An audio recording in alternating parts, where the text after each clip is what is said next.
Estamos aqui em mais um evento do IDTC. Hoje trouxemos duas especialistas para tratar do assunto, a Thaís Baruch e a Daphne Fix Arnaud. A Thaís vai falar sobre os aspectos fiscais e operacionais da reforma tributária, e a Daphne falará sobre os principais impactos na área jurídica. Então, a gente teve essa semana a aprovação do PLP 108 de 2024 na CCJ, e agora vai a plenário, que vai regulamentar a reforma tributária. Então, a reforma tributária está cada vez mais próxima de nós. Então, falaremos aqui sobre... A gente tem visto muito nos grupos, nos eventos, os aspectos teóricos, e a ideia aqui hoje é a gente passar o que o empresário executivo e os próprios colegas da área devem se atentar nos aspectos práticos. Teremos aí algumas questões relacionadas aos impactos das notas fiscais, por isso que agora as empresas estão no momento de regularizarem os seus ERPs, para que tudo esteja ajustado, que a gente viu que vai ter multa a partir de janeiro. Com o PLP veio uma novidade agora, que é um prazo de 60 dias para que as empresas possam regularizar essa situação. Contudo, a gente sabe que 60 dias não é um prazo razoável para quem não tiver sido cauteloso de tomar essas medidas antecipadamente. Então, eu vou passar a palavra aqui para a Thaís, que é nossa fundadora e diretora aqui do IDTC também.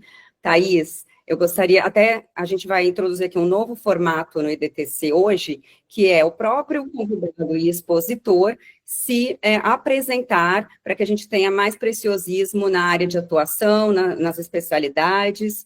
Thaís, a palavra é sua. Bom dia a todos, é um prazer estar aqui com vocês. Eu sou a Thaís Baruch, fundadora e diretora do IDTC, e sócia administradora da PKF-BSP, uma empresa de outsourcing, contábil, fiscal, folha de pagamento, suporte ao RH e BPO financeiro, tá? Na PKF-BSP, atuo diretamente com empresas nacionais e multinacionais em diversos setores. Trabalhamos hoje com mais de 15 ERPs, o que me permite ter uma visão bastante prática sobre os desafios da reforma tributária, que será implementado nas organizações, tá? Eu estou muito feliz de participar aqui com vocês hoje, compartilhar esse espaço com profissionais tão qualificados, e tenho certeza que o nosso debate trará reflexões e insights importantes para todos. Hoje iremos falar sobre os principais pontos de atenção da implementação da reforma tributária, explorando os impactos fiscais, jurídicos e operacionais, como a Lu já comentou, e quais transformações trará para as empresas e os profissionais do setor. Bom, eu preparei aqui um slide bem simples, né, bem simplificado, para que justamente eu não fique falando aqui sem que vocês possam visualizar a minha tela, né? Pessoal, a gente vai fazer o seguinte formato hoje. A Thaís vai fazer essa apresentação, na seguinte, aspecto fiscal e operacional, na seguinte vem a Daphne falando dos aspectos jurídicos. Quem tiver pergunta, coloquem no chat, por favor, e no final das apresentações a gente vai abrir aqui para elas responderem, para a gente comentar juntos, ou então podem também abrir o microfone e falarem também diretamente, se preferirem. Só para confirmar, vocês estão vendo minha tela já, né? Sim. Tá. Bom, vamos lá. O primeiro item, né, o mais importante aí do plano de ação da reforma tributária é a criação de um comitê interno dentro da sua organização. E por que isso? Porque a reforma tributária, ela vai muito além de tax, né? Então, a gente observa no dia a dia a maioria das empresas no qual essa responsabilidade da reforma tributária, ela está sob o time de contabilidade ou fiscal, né? E não se percebe, as empresas não estão captando aí os impactos em demais áreas, como, por exemplo, a área de compras, a área jurídica, né, a área de tecnologia, com toda certeza, principalmente por conta das questões do ERP, né? Então, a área comercial em si, né? Então, como a sistemática, ela muda consideravelmente, é de extrema importância que todos da organização ali, da área administrativa como um todo, tenha conhecimento dos impactos da reforma tributária, tá? Depois, um segundo item que a gente pede bastante atenção é o acompanhamento constante da legislação complementar. Então, a Lu já trouxe aqui justamente sobre a questão da votação do PLP e o que isso nos diz respeito, né? Então, tem tido mudanças diárias, praticamente, sobre alguns aspectos, né? Então, por exemplo, existe uma dúvida, IBS e CBS vai incidir sobre a base de cálculo do ICMS e do ISS ao longo da transição, né? E tem especialistas que dizem que sim, especialistas dizem que não, mas no fim das contas, o fisco tem sido omisso sobre esse ponto, né? E essa omissão nos traz a ideia de que sim, que vai incidir, né? Então, são temas que nós precisamos ter bastante atenção para que isso tudo seja considerado no nosso planejamento tributário interno, tá? Notas técnicas. As notas técnicas também têm saído, assim, numa velocidade de que eu acho que é algo em torno de 2 aí por semana, cada uma com um fim específico. Por exemplo, essa semana saiu uma exclusiva para o setor de energia, né? E a nota técnica em si, ela tem uma linguagem para o profissional de tecnologia. Mas devido à quantidade de notas técnicas que estão saindo, esse assunto de tecnológico, ele se mistura com os assuntos de conhecimento tributário. Então, nós observamos aqui a necessidade realmente de um time trabalhando em cima da reforma tributária para que interprete o que vai ser alterado, para justamente cobrar da empresa de tecnologia ali as adequações, se isso está no contrato, se não está e tudo mais, tá?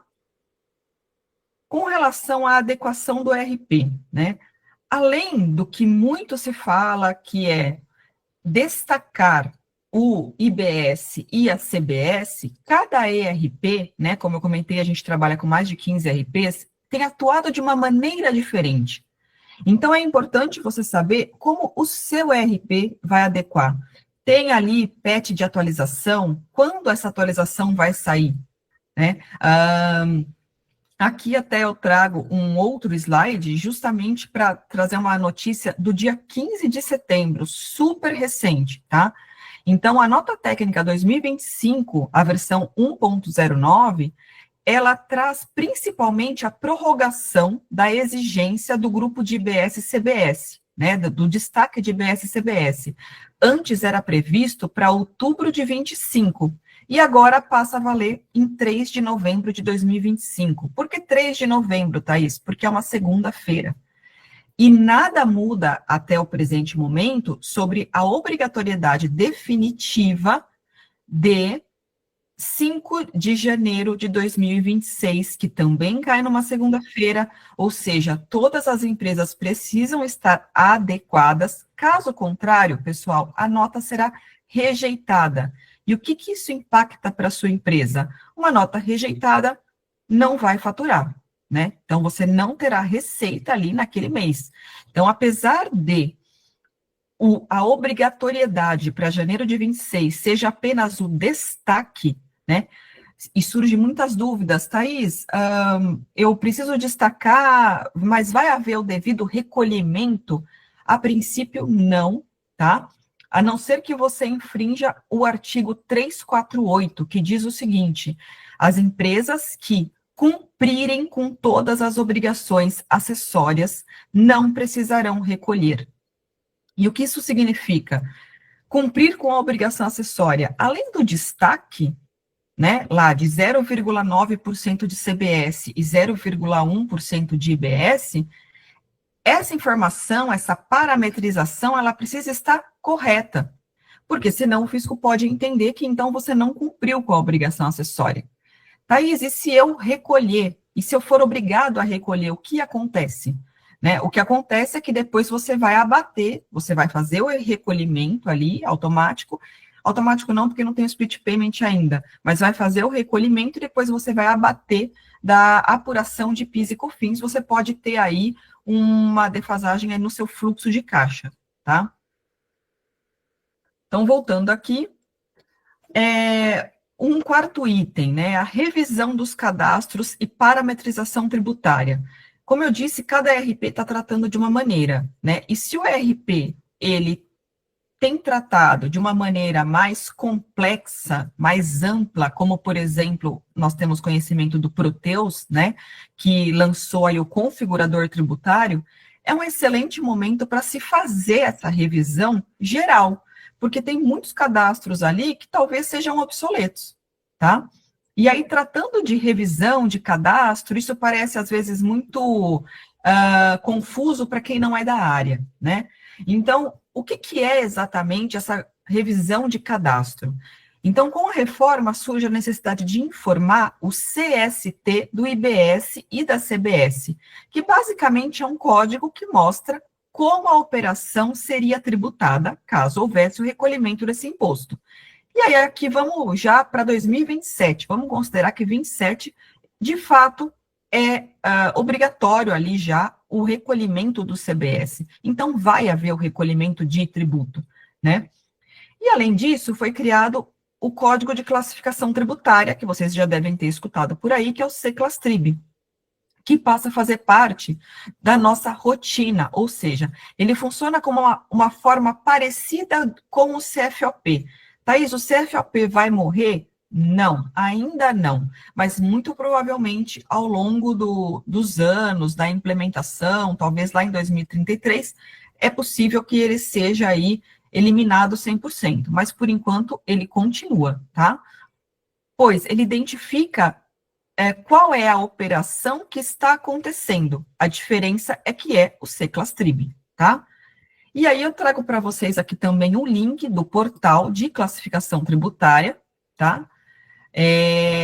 Esse portal, ele trata no detalhe, inclusive, trazendo o embasamento legal. Então, eu sempre mostro aqui, por exemplo, na nossa área, que é contabilidade, né? Então, qual que é o código? É o código 200. O que ele representa? Uma alíquota reduzida. E qual será essa alíquota reduzida? Bom, aqui ele trata de várias questões que terão alíquota reduzida, e no nosso caso, em especial, no nosso caso, no caso de advogados também, né, é a prestação de serviços de profissão intelectual, tá? Com uma redução de 30%, aliás, essa redução, ela já deve ser aplicada no período de teste, tá? Em 2026. Então, para empresas que terão essa redução, em 2026, eu não vou considerar uma alíquota de 0,9 de CBS, 0,1 de IBS. Eu vou considerar já com a redução. E aqui, nesse olhinho aqui, ele nos traz o embasamento legal. Tá? Então, a alíquota reduzida, o Código de Classificação Tributária é o de prestação de serviço de profissões intelectuais, com base no artigo 127 da Lei Complementar 214 de 25, tá? Voltando aqui no slide.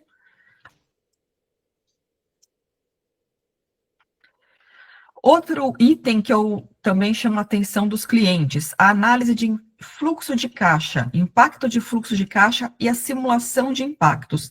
Além do impacto de como é hoje e como será com a reforma tributária, e eu já adianto aqui que essa reforma tributária, ela foi pensada e foi efetivada aí depois de muita pressão do setor industrial, que são os que serão desonerados, né? De toda forma, é importante que as empresas avaliem de um modo geral os impactos, para que vocês não sejam surpreendidos lá na frente, tá? E quanto a fluxos de caixa, é importante vocês observarem as viradas. Então, por exemplo, em dezembro de 26, eu ainda estou no modelo atual, ou seja, eu estou recolhendo PIS e COFINS. Esse PIS e COFINS de competência a dezembro de 26 será vencendo em 25 de janeiro de 27. Só que em janeiro, tudo que eu faturar em janeiro de 27, eu já estou na reforma tributária. Com qual tributo incidente? Com o CBS por enquanto, tá? 27 e 28 é somente CBS. IBS começa a gradual só em 29. Mas nesse momento, eu já vou ter que ter, eu tenho que ter fluxo de caixa para pagar o PIS e COFINS vencendo e a CBS que será retida automaticamente, porque lá em 27 já entra o split payment, tá? Revisão e renegociação de contratos. Eu não vou me aprofundar muito nesse tema, porque a Daphne vai tratar um pouco melhor disso com vocês, né? Mas é de extrema importância que vocês avaliem a questão contratual e lembrar também que cada empresa tem uma particularidade, né? Então, cada empresa precisa avaliar. Por exemplo, empresas de tecnologia, até recentemente eu e a Luciane escrevemos um artigo sobre isso, a questão de fato gerador, isso impacta diretamente o meu negócio. Então, além de uma análise mais profunda sobre o tema, é necessário adequar os contratos, né? Então, cada contrato, cada empresa precisa ter um olhar específico quando se fala em adequação contratual, tá? Planejamento tributário, por quê? Porque o regime tributário que você tem hoje, lucro presumido, lucro real, a gente tem ciência aí que o governo está tentando aumentar ali o valor, o percentual, né, do lucro presumido, porque, de um modo geral, no mundo, se trabalha com lucro real, né? Então, me parece que além de uma questão de aumentar a arrecadação, aumentar ali a base de cálculo, né, a presunção do lucro presumido, me parece também um interesse em descontinuar o lucro presumido, mantendo apenas o lucro real como opção para as empresas, tá? Então, além dessas questões, que é o planejamento tributário ali, o normal de todas as empresas, muitas empresas têm também benefício fiscal, né? Tratamento diferenciado. Então, se o benefício fiscal ele é eliminado na medida que os tributos são extintos, quais serão os impactos, tá? O único tributo que terá um fundo específico para recompor essa perda de benefício fiscal será o ICMS, e não é qualquer ICMS. E já a partir de 27, 26 e 20, até 28, é necessário fazer a homologação, né? Então, olha, fisco, pelas minhas contas aqui, eu vou perder de 29 até 32, eu vou perder X de ICMS. Então, eu preciso pedir, né, para o fisco, e ele precisa homologar esse pedido, para que ele recomponha o seu caixa com base na sua justificativa, com base no total aí que você terá de perda por conta de benefício fiscal. 33, acabou benefício fiscal, acabou essa questão de fundo e é integral, é cheio, IBS cheio, tá? É importante também, é um excelente momento para fazer o levantamento de créditos tributários, principalmente empresas que têm um acúmulo de crédito de ICMS. A partir de 2033, se você não fez ali um ECREDAC, né, não pediu um regime especial para compensar o ICMS, você terá 20 anos para receber esse tributo. Além disso, temos as questões práticas contábeis também, né? Você ter ali no seu balanço um crédito a recuperar enquanto ele não é efetivado, né? Isso afeta a apuração de imposto de renda e contribuição, né? E muito provavelmente o fisco vai ficar bastante de olho com relação a esses créditos. Então, essa questão de ter créditos acumulando, né, sucessivamente, sem que tenha uma ação da empresa, isso é muito prejudicial. E principalmente empresas que são auditadas, é de extrema importância fazer uma nota explicativa ali das ações da empresa, do porquê aquele acúmulo de crédito, que de certa forma eu estou ali maquiando um balanço sem que aquele crédito ele seja efetivamente realizado, né? Porque eu estou só acumulando e eu não estou tomando ação nenhuma sobre isso, tá? É importante também uma análise de impacto dos fornecedores. Por quê? Porque essa reforma é a reforma do crédito. As empresas, todos nós já sabemos que o IVA Dual vai girar ali em torno de 28%. Tá, temos um problema. O que nós vamos fazer agora? A gente vai tentar reduzir os impactos negativos. E como eu faço isso? Eu preciso analisar minha cadeia de fornecedores, porque a não cumulatividade plena me permite uma abrangência na tomada de crédito. Dito isso, quem hoje na minha cadeia dá direito a crédito e quem não dá? Então, empresas no Simples Nacional, por exemplo, e MEI, não dá direito a crédito, né? Eu tenho uma operação como, por exemplo, portaria, segurança, até mesmo os serviços advocatícios ou contabilidade, outsourcing. A terceirização, nesse caso, ela traz um benefício para a companhia comparado à internação do processo, porque me permite tomar crédito. Então, você muda a maneira de gerir a empresa, tá? Por isso que essa visão, ela precisa ser um pouco mais ampla, tá? Hoje é assim, mas a reforma tributária, além de uma série de questões, ela também traz algumas oportunidades. Outro ponto importante é a gestão de logística e operação com tributação no destino. O que eu quero dizer com isso? Eu tenho hoje um benefício fiscal na Bahia. Por quê? Porque para levar a minha indústria lá para a Bahia, e, claro, a gente tem que pensar que lá eu estou fomentando o local, né? Porque eu tenho uma série de... Uma indústria automotiva em uma determinada região, ela tem uma série de outras pequenas empresas que ela gira ali o mercado local, o negócio local, né? Mas, a partir do momento que a tributação ela acontece no destino, onde está o meu público-alvo, né? Se hoje eu tenho uma estratégia de importar por Itajaí, né? E o meu público-alvo majoritariamente está em São Paulo, o custo logístico de transporte, ele compensa?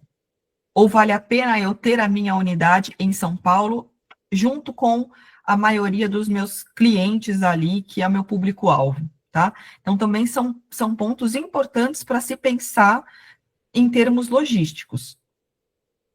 A revisão dos créditos pertinentes à folha de pagamento com base na convenção coletiva. O que eu quero dizer?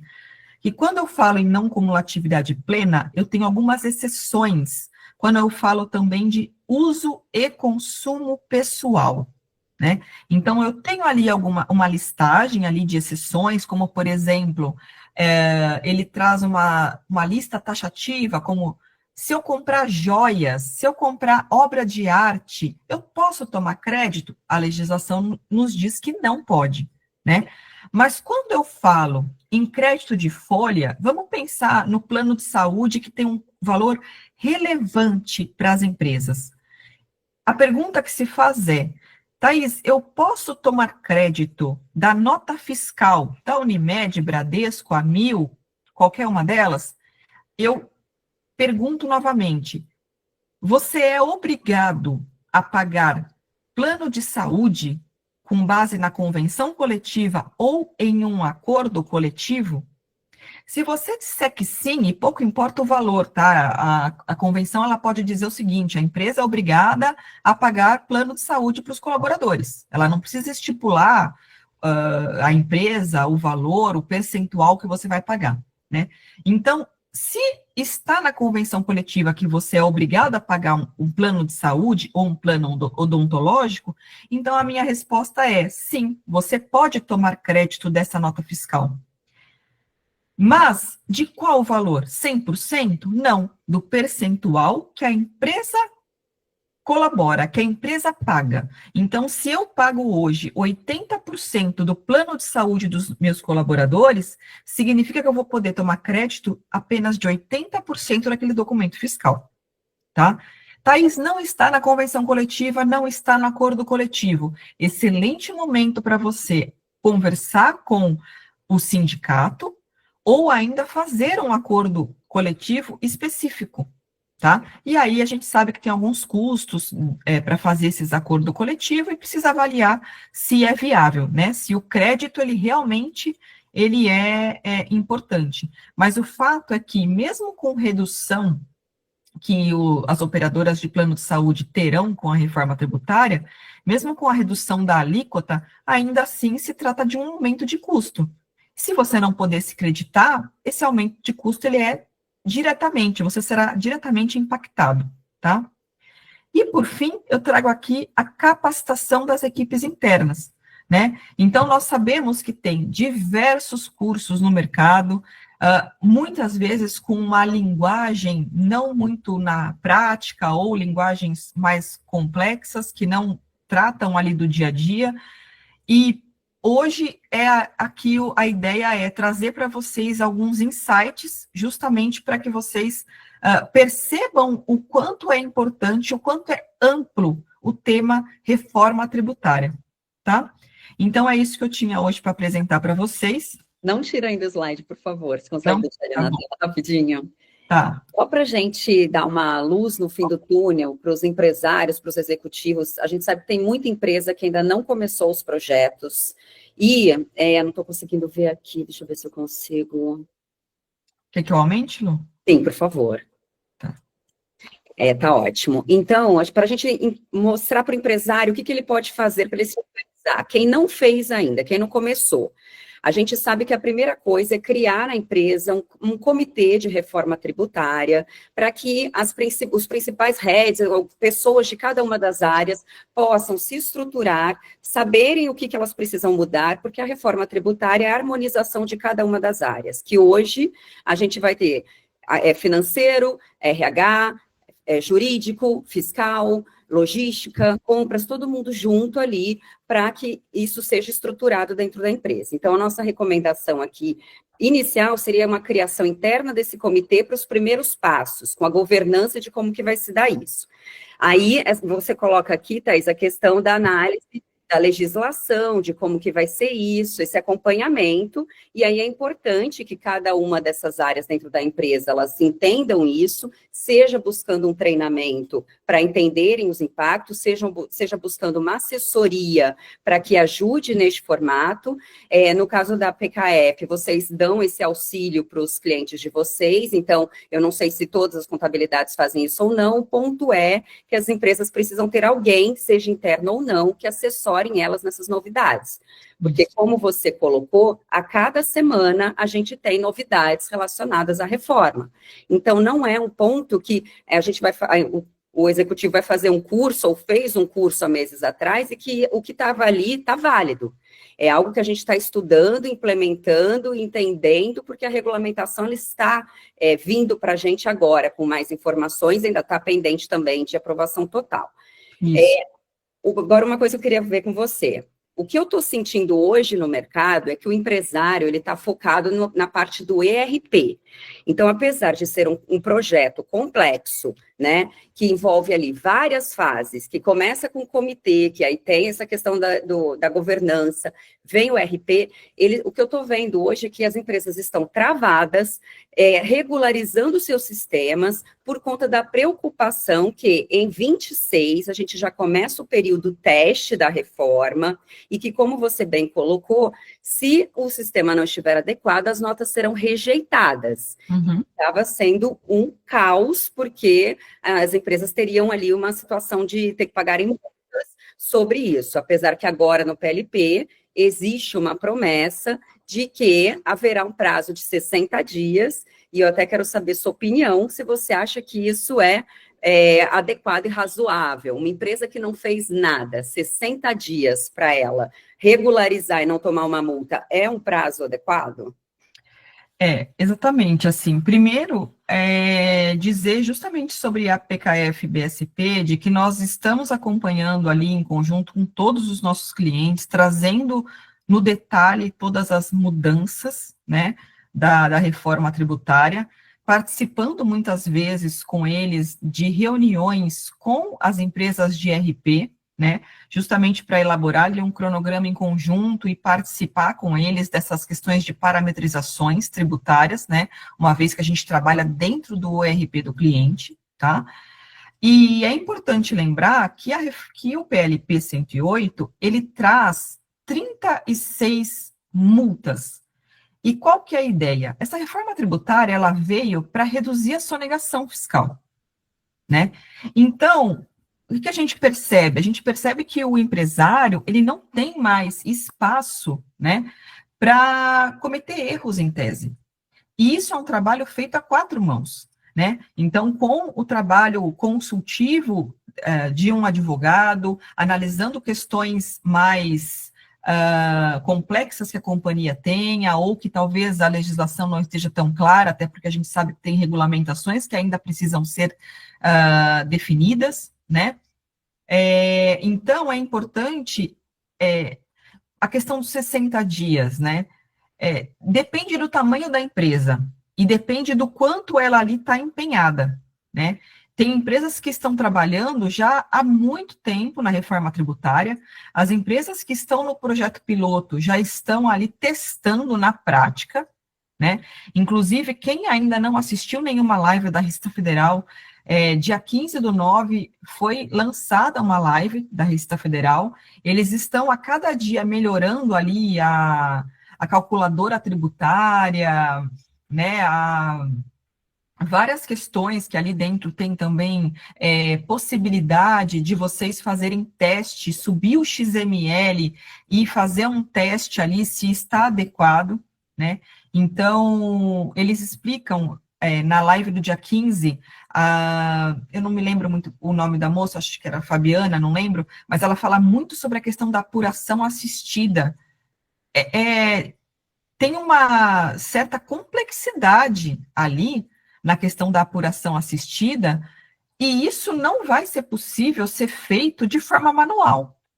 Por isso que o ERP, ele é tão relevante nesse processo todo, por isso que o time de tecnologia é tão importante nesse processo todo, né? Então, a ideia do comitê é que várias pessoas estejam trabalhando ao mesmo tempo para que nesse finalzinho de ano, vocês consigam implementar sem correr risco, né?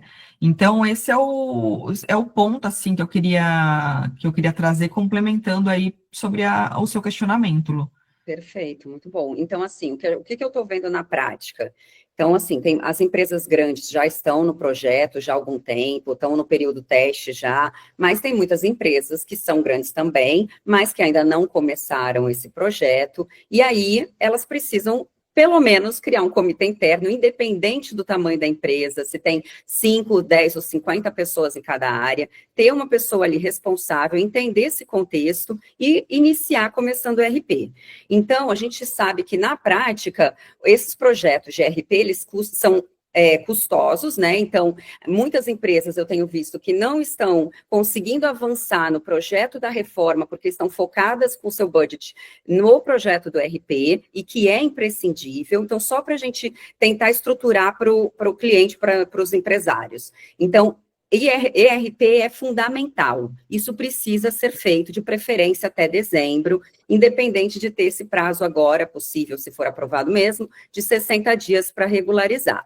Ato seguinte, verificar aqui a questão dos cadastros e padronização tributária, porque a gente tem ali as questões dos cadastros de produtos e serviços que precisam ser revistos nesse momento para que não tenha risco maior. E muitas empresas a gente sabe que não tem esses cadastros regularizados há anos. Esse é o momento, então, para fazer isso e começar o período da reforma já com tudo certinho.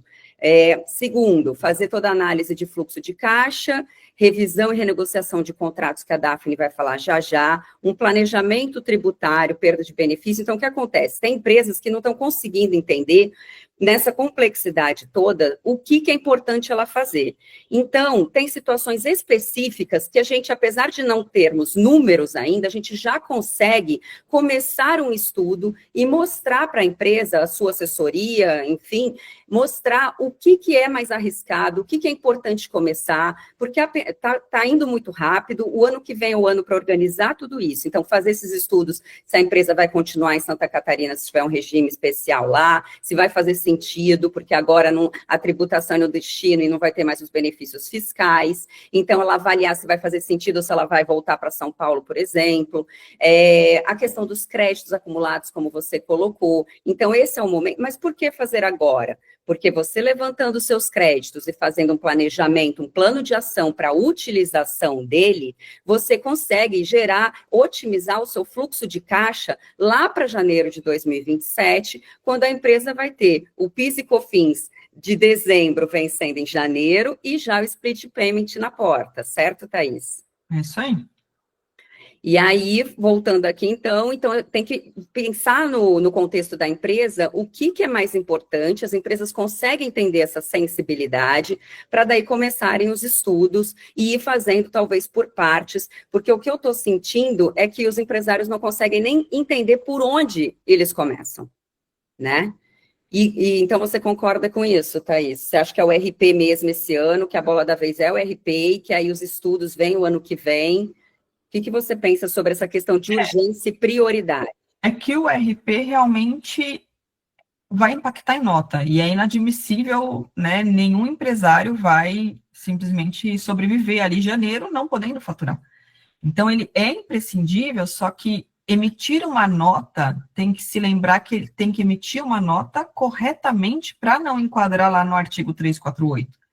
Então, nesse caso, já entra a parte de classificação tributária, né? E nós sabemos que tem muitas empresas que têm uma estrutura, muitas vezes com uma certa burocracia interna, e que a mudança ela não é tão rápida.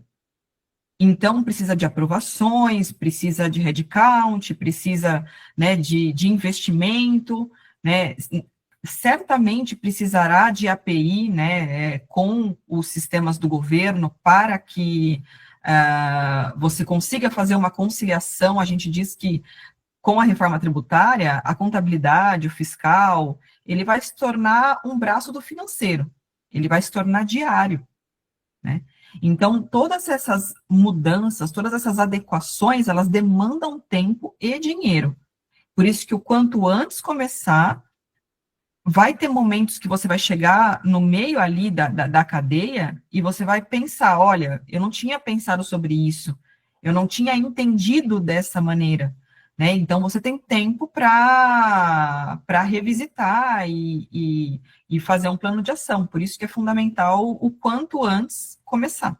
Porque quem ainda acha que a reforma tributária não vai começar, ou então, janeiro vai ser prorrogado, assim, de forma unânime, todos os envolvidos diretamente com a reforma tributária são taxativos em dizer que não existe essa possibilidade. Perfeito. E assim, acho que é muito importante a sua visão, porque a gente vê muitos advogados, eu sou advogada, você é contadora, então assim, é muito importante a gente entender a visão do contador das prioridades. Então, o RP é algo imprescindível por conta das notas. Mas e num segundo momento, você acha que a empresa já tem que ver alguma coisa agora? Ela espera, ela faz algum estudo específico? Qual que é a sua opinião sobre isso? Em termos de prioridade para uma empresa que investiu 500 mil no projeto de RP, né, e aí não sabe o que fazer e está desesperada, o que você recomenda como contadora? Qual seria a urgência? Como ainda, se a empresa cumprir com as obrigações acessórias, ainda não se fala em contabilização, né? Porque vai ser um mero destaque ali do IBS e do CBS. Então, a princípio, é seguir à risca as notas técnicas, né? Cada uma delas, e se adequar, né? Analisar se você está ali num regime diferenciado, num regime especial. A gente sabe que, por exemplo, importação incide IBS, CBS, e importação de serviços, a gente sabe que Microsoft, softwares de inteligência artificial, hoje nós trabalhamos muito com essas questões de nota pro forma, e a reforma tributária, ela introduz ali, em tese, a nova obrigação acessória, ela vai ser o documento fiscal, né? E tem algumas questões que nós não temos ainda a resposta de forma tão clara. Então, por exemplo, aluguel, né? Quem tem receita de aluguel vai precisar emitir um documento fiscal. Ou apenas o DERE, que é uma declaração de regimes específicos, vai ser o suficiente para o fisco, né?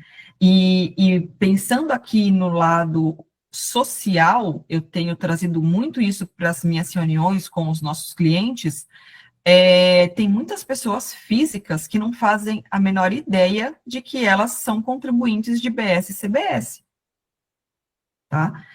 Então, tem ali, claro, tem algumas regrinhas. Então, se eu tenho 3 imóveis, cumulativamente, 3 imóveis e uma receita superior a 240 mil, eu sou contribuinte de BS e CBS, né? Então, eu gosto de participar, que nem aqui hoje, ter esse momento com vocês, justamente para difundir essas informações, para que, como uma questão social, que a gente, conhecendo pessoas, por exemplo, tem um caso do nano empreendedor, que não sei se vocês já ouviram falar, mas quase não se fala sobre isso.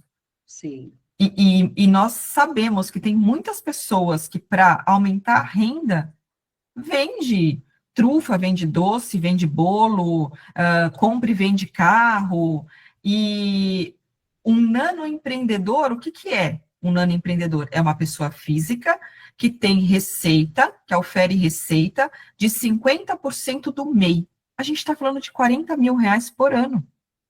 Se o MEI é 81 mil, já foi aprovado aí na Câmara para aumentar para 150 mil, né? Mas ainda faltam algumas aprovações. Mas considerando o dia de hoje, ou seja, um nano empreendedor, ele não é contribuinte de BS e CBS. Mas, se ele deixa de ser um nano empreendedor, ou seja, ele fatura acima de 40 mil, ele passa a ser contribuinte.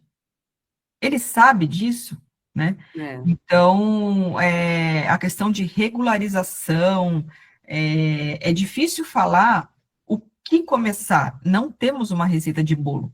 Cada empresa precisa olhar para dentro e pensar. Tem empresa que às vezes trabalha com um ciclo financeiro de fatura e tem 60, 90 dias para receber. Essa empresa vai ter um problema sério de ciclo financeiro ali, de fluxo de caixa, por quê? Porque quando ela faturar, ela já aconteceu o fato gerador. Ela vai ter que pagar IBS e CBS, enquanto ela não recebeu nada ainda do cliente. Então, será que eu não preciso rever esses contratos e reduzir esse ciclo financeiro, né? Porque senão as empresas vão ter problema de caixa. Então, cada empresa vai ter uma situação que vai impactar mais ou menos, e dependendo do quanto de aprovações que ela precisa, às vezes até mesmo do exterior, ela vai precisar ver isso o quanto antes. Perfeito, tá. Então, já vou passar a palavra para a Daphne, mas então a recomendação é que a empresa, porque eu tenho ouvido também muitos empresários falando que o momento agora é do RP, e que eu concordo, mas que todo o aspecto jurídico é para depois. A gente vai ouvir a opinião da Daphne, mas então você, como contadora, entende que as empresas elas têm que fazer uma lição de casa, independente de contratação agora, nesse momento, mas então elas têm que observar a operação delas, entenderem o que é importante na operação, para, se for o caso, já começar uma tratativa, um estudo. E hoje tem profissional no mercado ainda disponível. Quanto mais para frente deixar, menos profissionais terão para... E mais caro, né? O profissional não qualificado vai estar caro. E aí vira urgente. Então, o brasileiro ele tem aquele costume de deixar tudo para a última hora, já é cultural, né?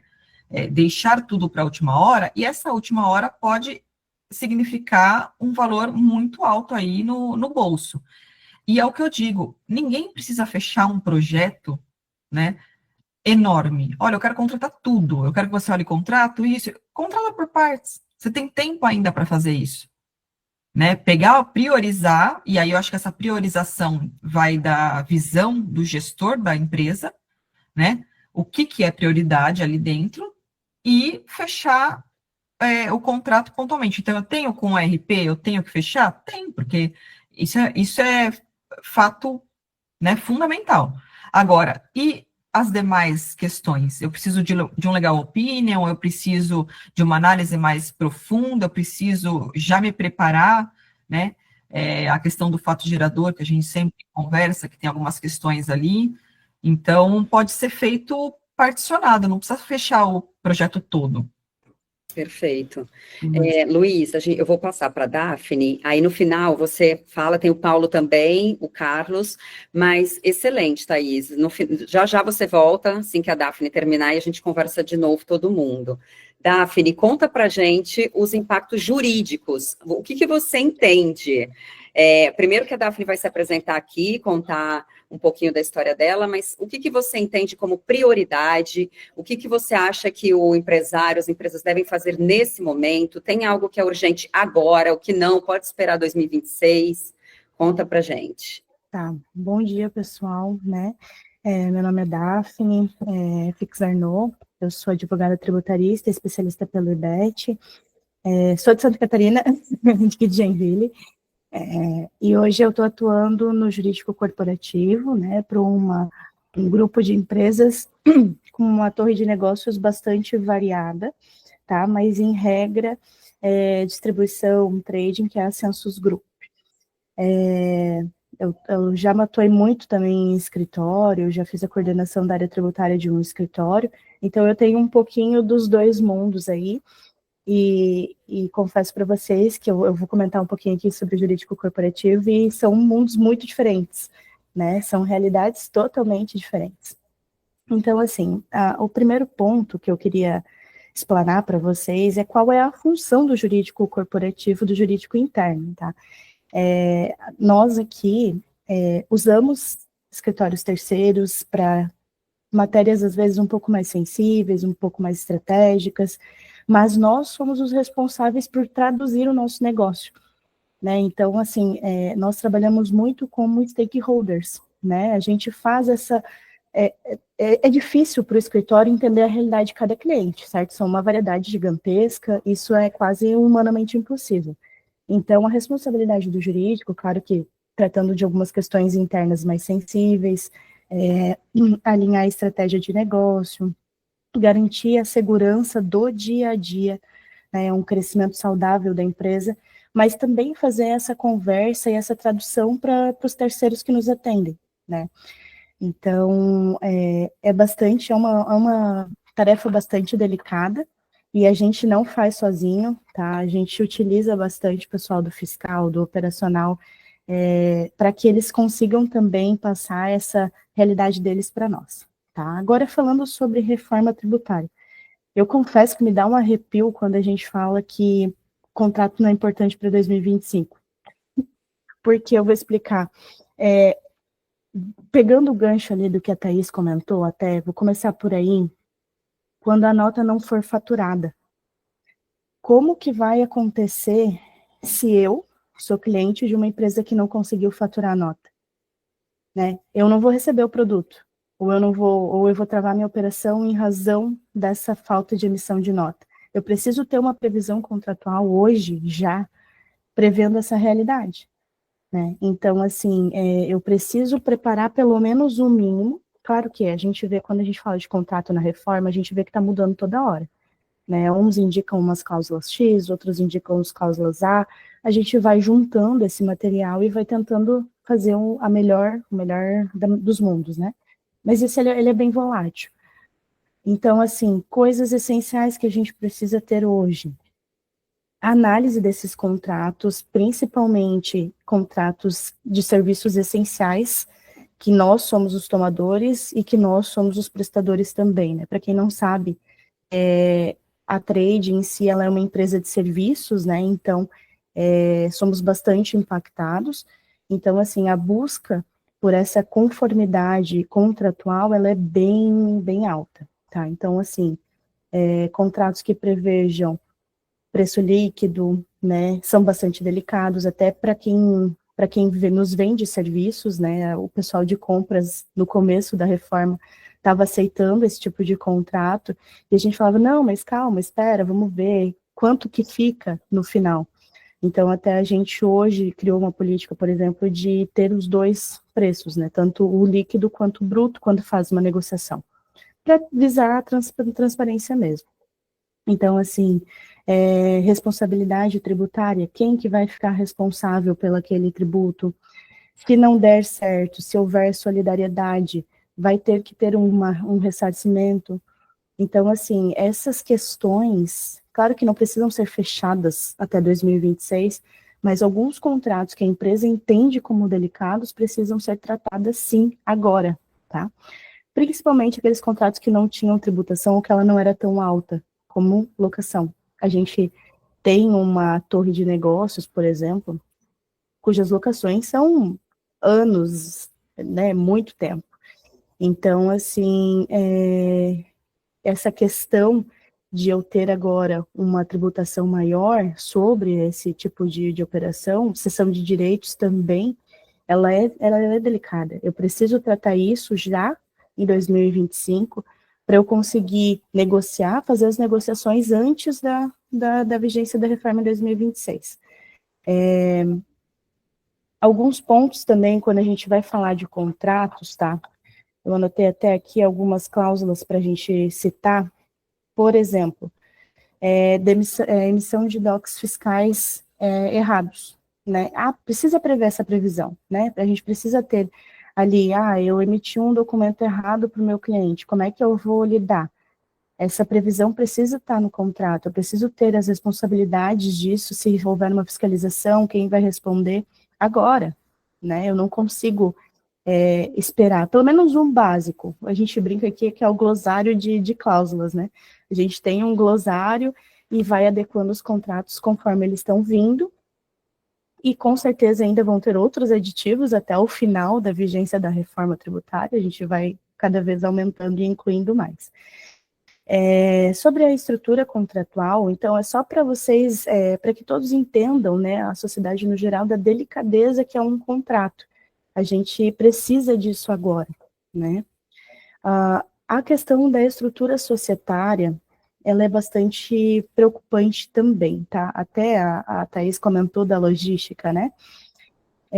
De fato, tá? Com o advento da reforma, a gente não negocia mais planejamento tributário como diferencial de mercado de custo. A gente vai procurar outros tipos de redução de custo. Por exemplo, frete. Frete é uma redução de custo. Então, quando eu foco nesse aspecto de redução prática mesmo, operacional de custo, eu tenho que mudar, às vezes, a estrutura que eu tenho dentro da empresa. Então, até foi comentado, será que vale a pena manter em Santa Catarina? Será que vale a pena ir para São Paulo?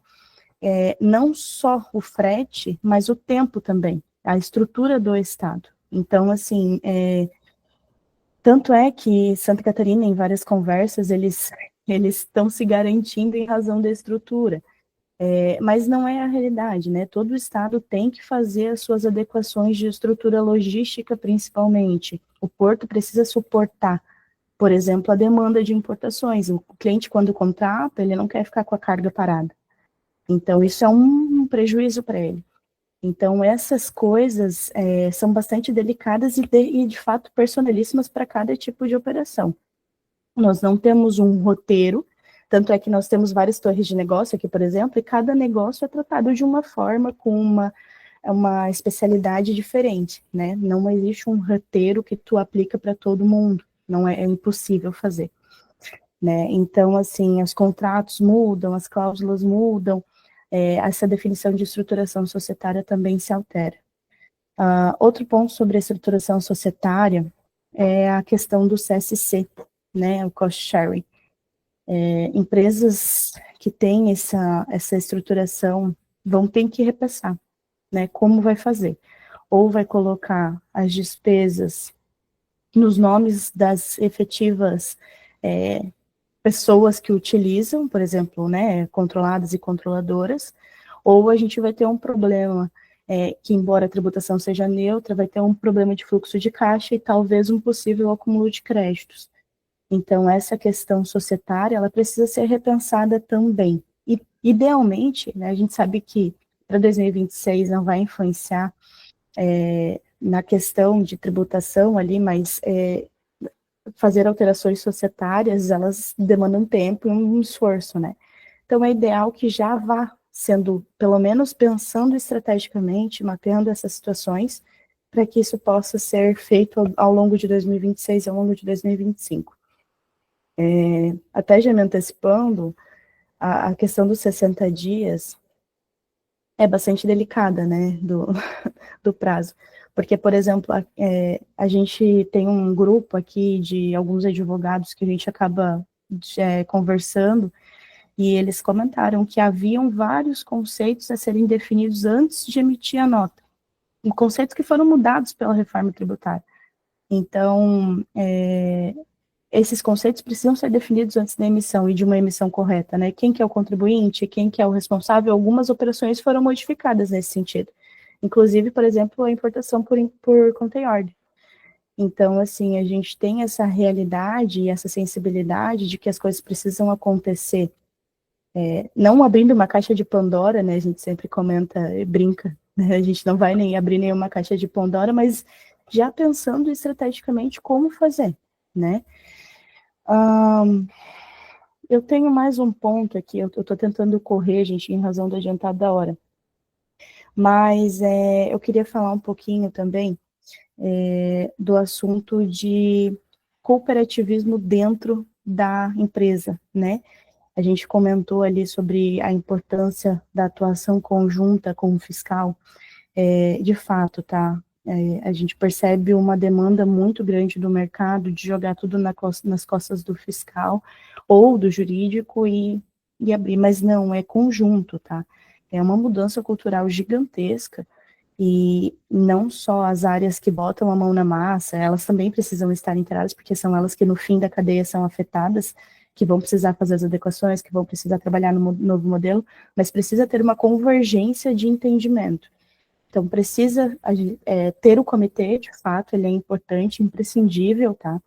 E nesse comitê precisam ter heads de todas as áreas. Compras, RH, logística, todas as áreas. Porque todas, eu não encontrei uma área hoje ainda que não é afetada, tá? Então, assim, eu não sei se alguém encontrou, até se quiser compartilhar, fiquem à vontade. Porque, sinceramente, a mudança é gigantesca, e as coisas precisam acontecer, a gente tem um prazo curto para acontecer, que embora no final seja 2033, muita coisa precisa acontecer antes disso.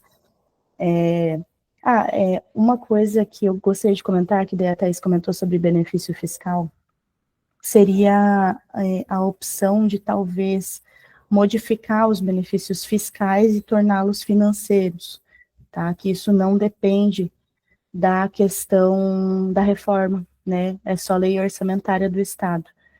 Então, tá aí um ponto de chamar a atenção aí para o pessoal, de focar nessa questão. Bom. Daphne, até gostaria de aproveitar o gancho que você é de Santa Catarina, e assim, me diz uma coisa, tem clientes que estão indo para Santa Catarina agora, em outubro de 2025, em razão dos benefícios.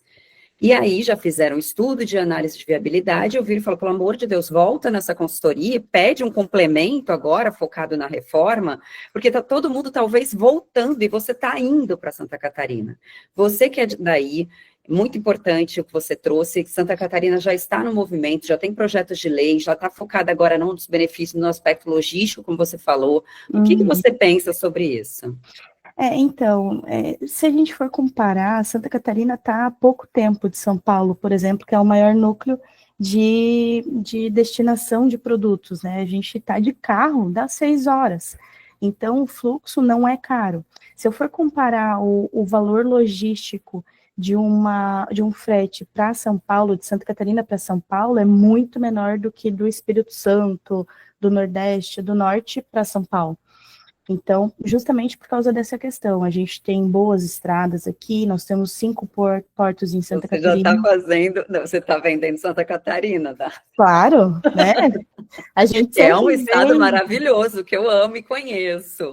Mas assim, é um fato, tá? Nas nossas reuniões de negócio, quando a gente junta tem uns grupos de empresário, os novos comentam isso.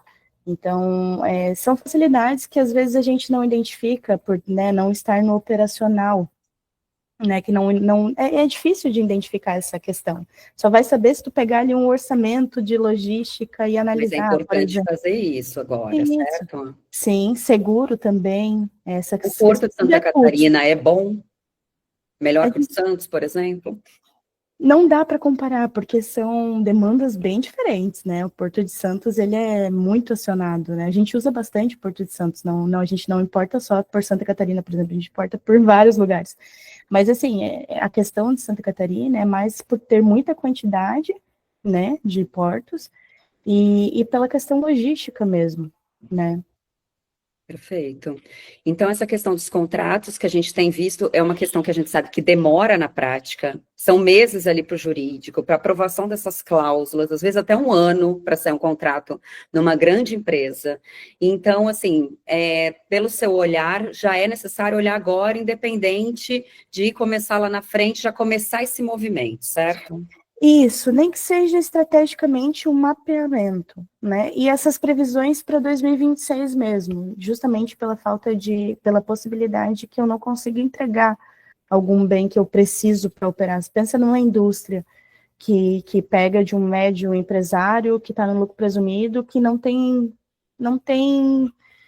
pessoal, não tem estrutura. Como é que ele vai conseguir emitir a nota? Como é que eu vou ficar? Né? Então, essas questões, elas precisam estar no contrato desde já. Perfeito, tem a questão do Simples Nacional também, fornecedores do Simples, né, que até o ponto da Thaís, que eu concordo com ela, função social, porque tem muitas empresas no Simples que se elas não fizerem ali, ou estiverem no regime híbrido da CBS e BS, vai ter um problema de geração de crédito que o comprador, ele pode preferir comprar com valor mais alto, né, do que de um fornecedor do Simples e que não vai gerar crédito. Então, até essa questão de conscientizar.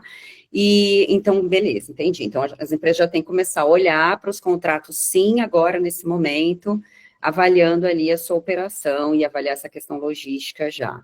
Ok. Isso. E a questão da governança e do compliance? Então, sobre esse ponto, a gente identifica que a reforma tributária é uma boa possibilidade, uma boa oportunidade para a gente rever essa questão, tá? Porque, assim, hoje o compliance, ele é feito, mas não tão minucioso como agora com a reforma vai ser necessário, né? Inclusive, uma das cláusulas nos contratos que acaba sendo talvez necessária é a questão de conformidade fiscal dos nossos clientes e fornecedores. Nós faremos um compliance tributário muito maior agora com a reforma. E isso precisa de uma adaptação da política da empresa, porque o compliance ele não é só uma política, ele é uma cultura. Então, a mudança de mindset precisa já acontecer. O pessoal do comercial, por exemplo, e do time de compras precisa estar alinhado com uma nova política de compliance mais minuciosa. E essas revisões de políticas internas, o ideal é fazer agora, né? A gente precisa preparar isso para começar já em 2026, já caminhando nesse mindset. É o período de teste, mas já vai estar muita coisa acontecendo. Então, essas questões precisam ser vistas até questão de contratação, de benefícios, como a Thaís falou ali, de benefícios de RH, essas coisas, embora sejam para 2027, efetivamente, já precisam ser negociadas ou mapeadas agora. A gente está numa situação que eu falo muito pelo que eu estou vendo na prática de empresas, a questão da prioridade delas, que eu falei que hoje está no RP, e que elas investiram ali ou não se prepararam, algumas têm um valor, mas não se prepararam, investiram e agora não tem mais como investir nesse momento nos outros projetos. Então, assim, o que a gente vê de treinamento, até falando, é um treinamento muito genérico por aí. Então, uma empresa que tem, por exemplo, que é do setor de tecnologia e vai ter uma questão específica com relação ao fato gerador e o momento em que esse valor vai ser pago, é algo que não tem treinamento específico para isso. Então, ela teria que contratar um estudo. E a gente sabe que essa questão dos contratos, a governança, o compliance, o treinamento, nada é rápido. O que é rápido não é bem feito, né? E principalmente tratando de algo complexo e que a gente ainda tem as regulamentações pendentes. Então, é importante que comece devagar, que comece com um projeto menor, mas comece, que vá entendendo ali a situação e aprimorando com o tempo. Como a Thaís colocou também, a gente vai ter, infelizmente, uma escassez de profissionais qualificados na área, porque a gente sabe que tem muita gente falando, mas não sabe com profundidade, ou não sabe como é na prática, está ali só no aspecto da legislação, e é isso que a gente tenta aqui desmistificar no IDTC. Então, a questão é essa, começa com pouco, porque lá na frente o trabalho vai ser maior, o risco vai ser maior, o tempo para adequar vai ficar complicado, e aí isso vai gerar o quê? Um custo maior do projeto. Então, o que a empresa não tinha hoje para pagar, lá na frente vai sair muito mais caro, né? E assim, Lu, complementando, né, cada um precisa saber do seu negócio. Às vezes pode ser que o contrato ali não impacte tanto para a operação X, mas impacte para a operação Y. E só o cliente vai conseguir, né, só a empresa vai conseguir descrever essa necessidade e urgência, sabe? Eu acho que tem um ponto muito importante que eu lembrei agora, que é a questão dos contratos de longo prazo também, que eu queria entender o que você pensa sobre isso em termos de tempo para executar, e empresas, por exemplo, que participam de licitação com a prefeitura. Entendeu? Já ouvi na prática, não, mas é o contrato lá, eu já tenho a situação organizada, eu tenho medo de perder, entendeu? Como que ficaria isso? Então, quanto à questão de contratos de longo prazo, tá? É necessário, na verdade em todos, mas principalmente nos contratos de longo prazo, que haja previsão de qualquer alteração legislativa, vai haver uma negociação, e que essa negociação só vai acontecer via aditivo. Né? Então, assim, a gente precisa entender agora, nessa época de mudança, se a minha alíquota chegar em X, se eu vou ter algum efeito, se a minha alíquota... E não só a alíquota, mas tudo, é fato gerador, é momento do fato gerador, discussão sobre recebimento que as empresas de licitação vão sofrer, né? Porque a gente negocia com o Estado, por exemplo, para receber daqui a 2 anos, muitas vezes, não é 30, 60, 90 dias, é 2 anos, 3 anos. Então, essa questão ela é bastante particular e bem delicada. A recomendação, em geral, é constar as cláusulas de reequilíbrio econômico, que tem muito mais previsão legal para contratos públicos, mas também agora, com a reforma tributária, ela está sendo visualizada para contratos particulares também, e também fazer essa cláusula de cada nova alteração legislativa que impacte no preço, como é a questão de consumo, tenha uma revisão, nem que seja num aditivo contratual de uma folha, falando, olha, revisão mensal, revisão semanal, revisão, né, depende do tipo de atividade, mas é importante que tenha, né, para que ninguém no final pague a conta sozinho. Excelente. Eu acho que a gente vai precisar marcar aqui, como o Luiz sempre coloca, mais um encontro, mais ou menos em novembro, um só com você e um só com a Thaís, para vocês trazerem ali agora o que ficou, vai ficar ainda mais urgente. São pontos realmente muito importantes. Então, assim, é importante começar agora. É importante olhar agora, tem prazos aí, né? Tem muita questão envolvida. Thaís, eu queria que você, por gentileza, tem uma pergunta aqui do Paulo, se você puder responder. Ele pergunta se você acredita que pequenas e médias empresas vão ter condições financeiras e estruturais para se organizarem assim. O que você tem sentido do mercado, agora eu diria na sua visão como contador e CEO de uma empresa de contabilidade, e na sequência, se a Daphne também puder comentar, e na sequência eu gostaria que o Luiz Carlos Junqueira Franco viesse aqui, nosso diretor também, para trazer todos o ponto de vista dele sobre tudo isso.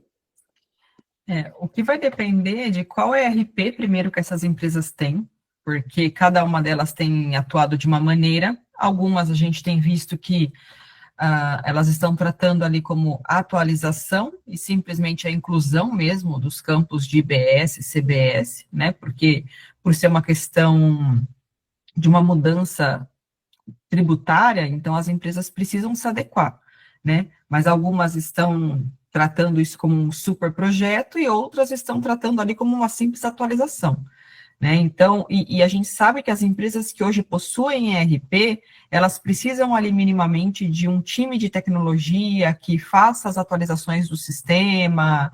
Então, digamos que em termos de sistema, né, se porventura ela não tiver condições financeiras de pagar um time para fazer revisão tributária, ela vai simplesmente contar com a equipe dela hoje, interna ou terceirizada, como um projeto especial, para adequar realmente o mínimo necessário, né? Ela pode estar incorrendo em questões que às vezes ela nem imagina, se ela não tiver uma boa assessoria, se ela não tiver um bom suporte, ela às vezes nem parou para pensar que os impactos que isso terá, né, para ela.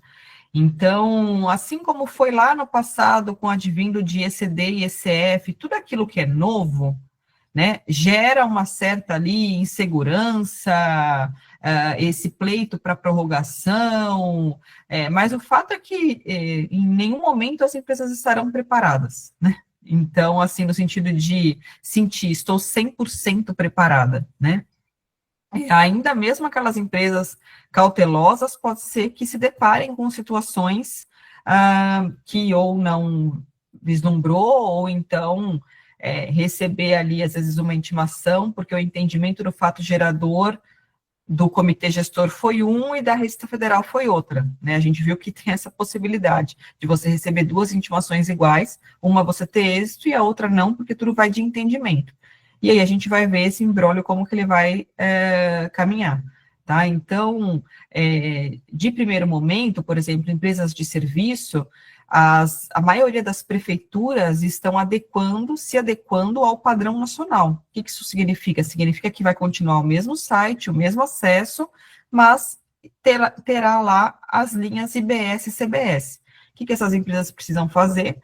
Avaliar se o sistema está adequado ou não, e a gente sabe que tem empresas que não têm condição de fazer ali uma API, de fazer uma customização, vai no site da prefeitura, lança uma por uma. Aí tem que olhar hora homem, hora customização, o que vale a pena.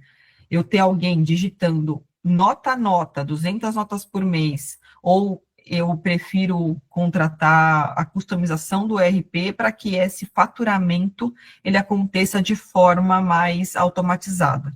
E aí, lembrando que lá na frente, os faturamentos vai levar em consideração o destino. E quando a gente fala em destino, nós temos uma alíquota, a soma da alíquota do IBS corresponde à alíquota do município mais a alíquota do estado. Então, nós temos mais de 140 mil variações de alíquotas em termos de IBS.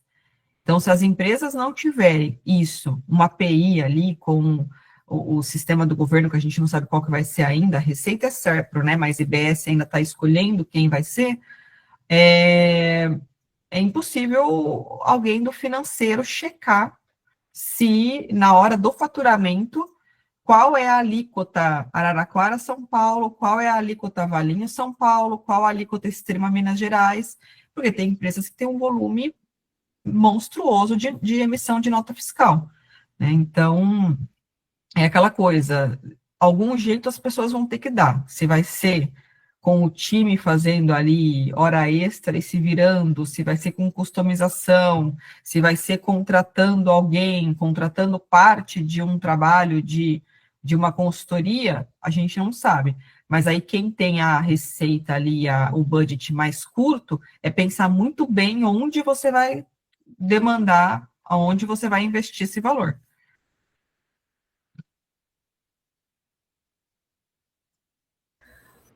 Posso? Pode. Então, eu espero, e aí eu estou sendo bastante positiva, né, que a gente vá conseguir que todos caminhem juntos, mas a gente sabe que não é a realidade, né? A reforma, ela equalizou muito uma possibilidade de que pessoas que não conseguem não conseguem pagar a média, né, não conseguem cumprir com a média. Então, por exemplo, o Simples Nacional vai ser muito afetado, tá? E Simples Nacional não tem só empresa pequena, não, tem empresa média também. Então, a perda de competitividade é gigantesca, né? Quando a gente começa a avaliar os fornecedores um a um, a gente identifica muito nitidamente isso. Então, assim, eu espero que dê tudo certo, mas eu acho que o mercado ele vai ter um impacto bastante sensível nesse aspecto dos pequenos e médios, tá? Talvez uma fusão, né? Não sei como o mercado vai se comportar ainda, mas eu acredito que vai ser bastante impactante. Até antes de passar a palavra para o Luiz, eu gostaria de falar que com relação a essas empresas do Simples, por exemplo, o que a gente tem visto na prática, são empresas maiores que têm fornecedores do Simples, com essa função social de explicar para os seus fornecedores os impactos, o que eles podem fazer, né, ou então já dando até qual que é a fórmula para que eles continuem competitivos, porque é interessante até para eles, como compradores, continuarem com esses fornecedores. Né? Então, é toda uma cadeia, o impacto ali. Então, eu diria que em termos financeiros, é importante que os empresários, que as empresas que tenham condições de fazer isso pelos seus fornecedores do Simples, façam esse trabalho social para que a gente consiga continuar movimentando a economia e não ter um desastre econômico aí para essas empresas que, se não for assim, acabarão fechando as portas, né? Acredito eu. Luiz, cadê você, Luiz?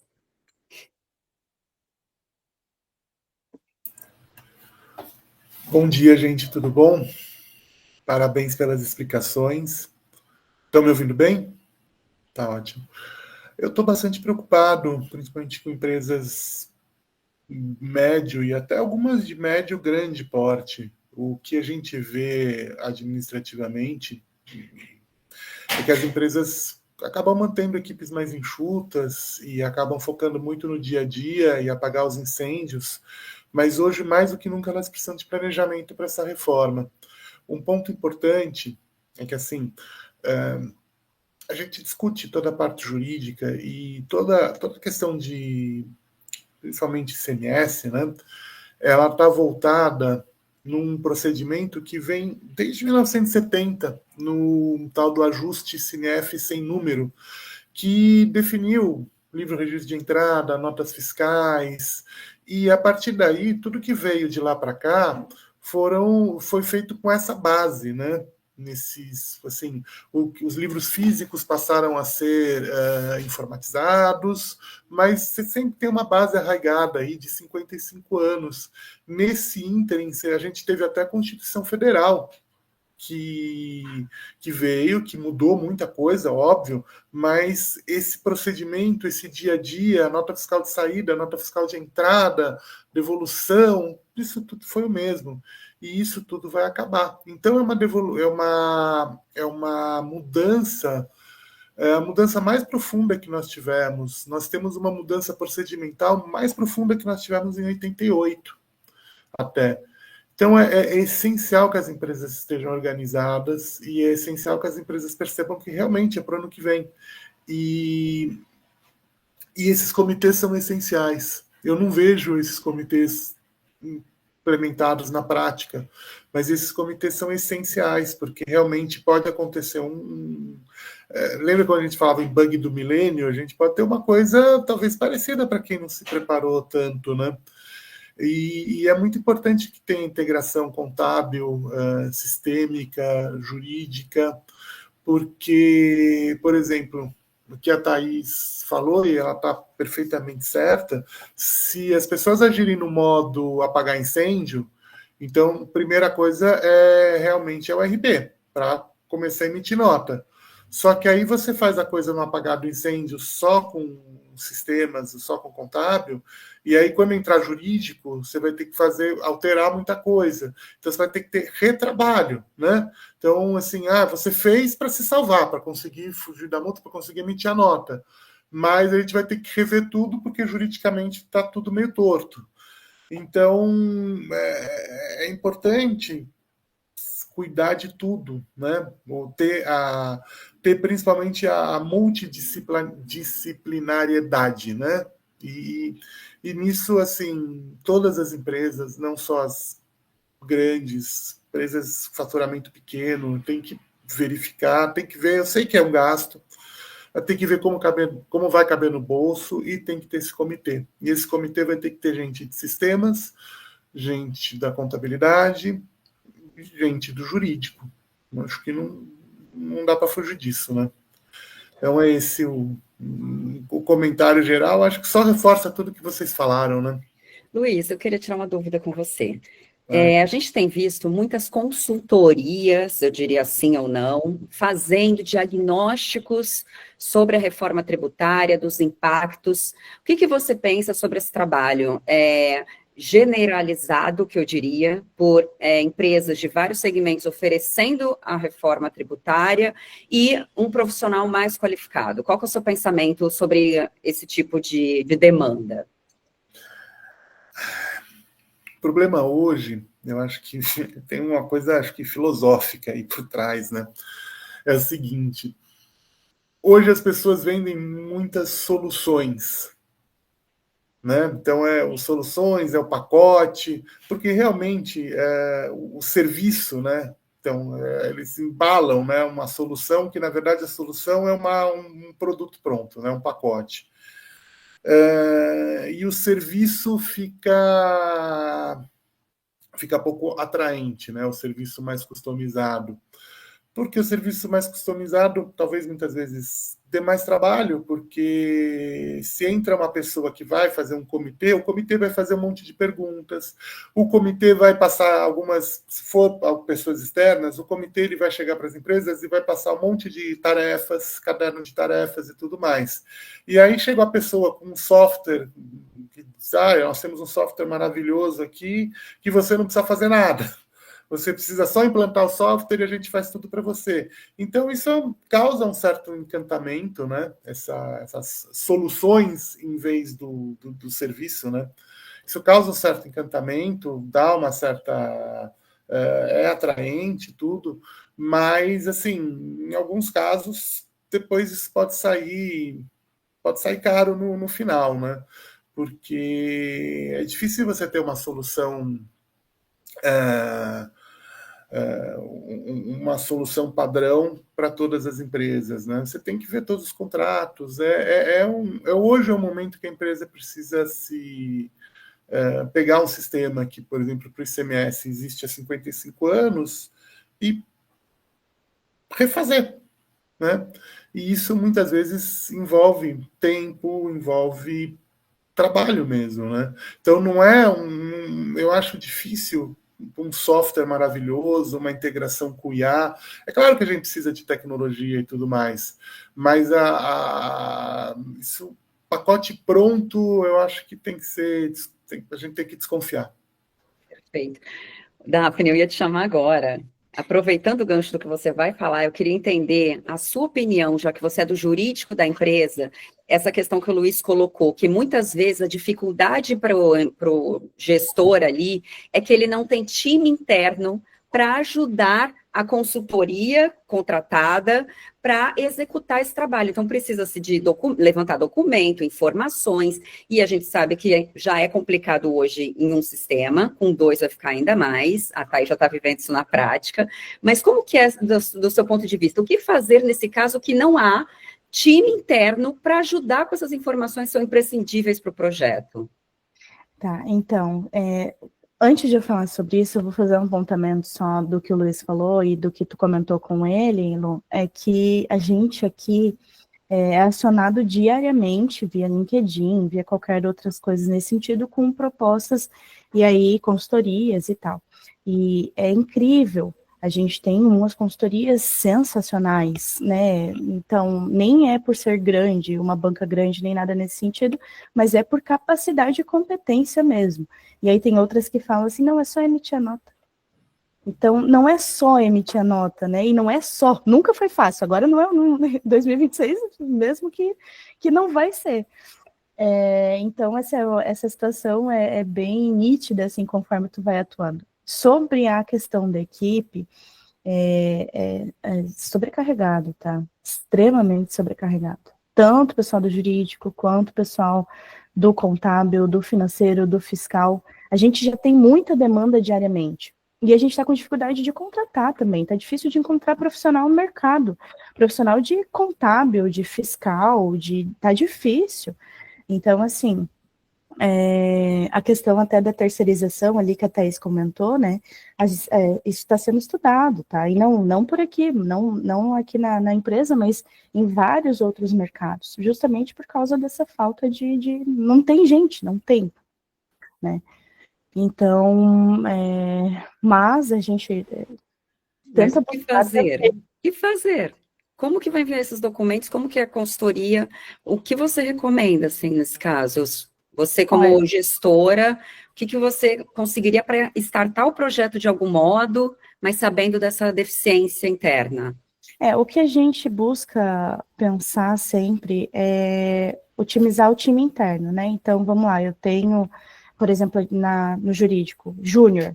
Aí eu vou tentar focar nele para que ele consiga me atender melhor, para talvez contratar tentar capacitar o que tem aqui e garantir, né? A manutenção do talento também é importante, e tentar fazer dessa forma, porque não existe outra. Se eu não tenho pessoas capazes, competentes, eu vou ter que fazer o interno aqui, né? Claro que, assim, isso que, por exemplo, no jurídico, nós contamos com várias assessorias de terceiros que nos auxiliam. A gente tem um monte de demandas nesse sentido, justamente para aquele trabalho mais específico, mais moroso, né? Porque não consegue entregar, não dá, né? Então, é bem delicada a situação, tá?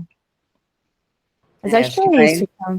Acho que uma governança, uma mudança total ali, que a empresa vai ter que sentar e praticamente se reestruturar novamente, agora com todo esse ponto de vista de todas as áreas e como que vai fazer para evoluir, porque a reforma está aí, tem muito empresário que ainda acha que pode ser que não aconteça, ela existe sim, e é tomar as providências para que o custo seja menor. Vai ser alto, vai, de qualquer jeito, mas é tentar minimizar isso. Foi ótimo, incrível. Daphne, eu espero que você volte em novembro, a Thaís também, para a gente pode ver, acho que 2 datas separadas, porque são muitas coisas para não ficar tão extenso.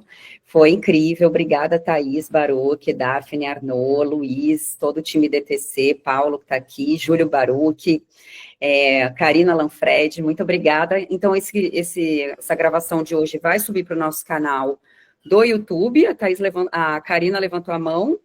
Karina? Nada, era só para agradecer, foi muito boa. Obrigada, que bom que você gostou. Então tá bom, gente, uma ótima sexta-feira e toda sexta-feira às 10 temos eventos aqui no IDTC sobre a reforma. Tchau, tchau. Tchau, pessoal.